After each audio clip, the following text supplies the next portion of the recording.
What does it take to top the charts in comics today? Apparently, I mean, it's something just completely different than what we're getting. It's interesting because comics is an industry that thrives off rehashing the same things over and over and over again, and yet here's something a little different. So I want to get into that. Before I do, though, if you haven't backed Clint Stoker's Dracula, please do. It's in the link in the description below. Super, first off, amazing covers, but I really got to focus on the story here. This is my first horror. This took me, been a long time coming because I focused so much on redoing the story to get it just right.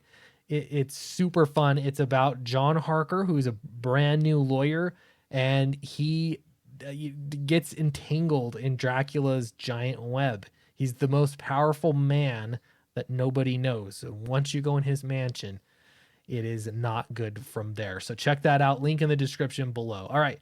So Teenage Mutant Ninja Turtles, The Last Ronin, number 5. Holy cow, I've had this on my pull list for a long time, and I will go in periodically to the comic shop and say, do you have my number 5, issue 5 of The Last Ronin? And they say, no, it's been delayed again. It's been delayed again. It's been delayed again.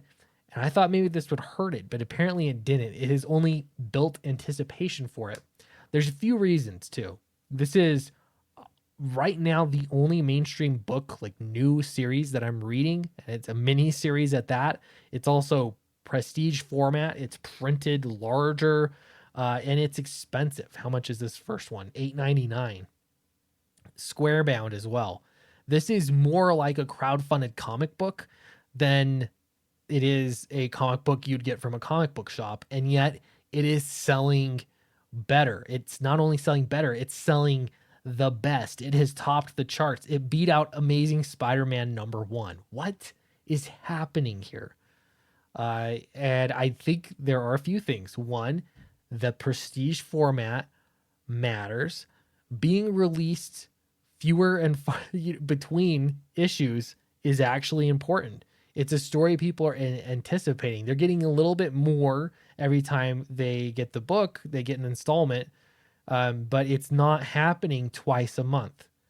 I think that would destroy Marvel because their plan is just to throw everything at the wall and see what sticks. That has worked for them in clouding out other publishers. But here's IDW, which, mind you, is not the most sound publishing company. They've been through several of their own problems, and yet they're topping the charts with this one book, and it's consistently sold well, even on now issue number 5. We're going to jump up here. This is Rich Johnston from Bleeding Cool. The caveats on these charts get bigger with each edition as more and more publishers stop being Diamond Comic exclusive. It has changed. DC Comics has gone, I'm going to stop you right there too. These are Diamond Comics sales, not anything else. This changes sales numbers because you don't get to compare everything one for one, as if sales numbers weren't confusing enough. He continues, DC Comics has gone to lunar distribution aside from Diamond UK, which these charts never include. Marvel has almost gone aside from Diamond UK and third-party distributors by Diamond from Penguin Random House. And IDW has gone that way too. Okay, so they're changing distributors. That has changed things. But let's get down here. Last Ronin number 5, the final issue, the 5th and final issue of Kevin Eastman's Future Turtles storyline was April's most ordered comic book. Image Comics' Reckless, The Ghost in You by Ed Brubaker and Sean Phillips is the month's most ordered graphic novel. Well, that's interesting. Very interesting. And it's just selling well. So does a miniseries change things in a prestige format? I'll be honest, for me, I haven't really cared about the width of the book, the fact that it's oversized. It's, it doesn't fit where all the other books fit. The fact that it has more pages or a spine, does that change things? I guess they can charge more for it. Honestly, it comes down to the fact that it has been an anticipated title. It's a unique concept. I mean, unique enough. It's still a turtle story, but it's not a turtle story we've ever seen before or remotely seen before. It's very different. So that does make it interesting. Um, the story is well written. It keeps you going, and which has been a problem for turtle comic books in the past. They're either exciting or they're absolutely boring. And I'm speaking specifically of the current comic book run.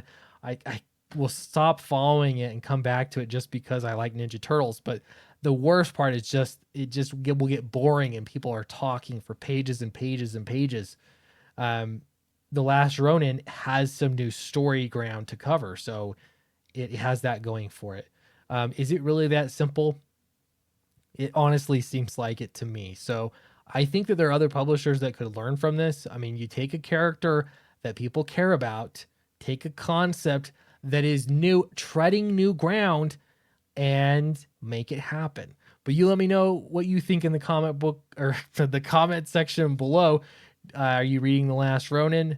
And have you backed Dracula yet? If you haven't yet, please check it out in the link in the description below. I really appreciate all of the 219 backers so far that have helped make this get funded, but help make this book a reality. So please continue to support it, spread the word, and onward and upward with more comics. Thanks so much, and I'll see you in the next video.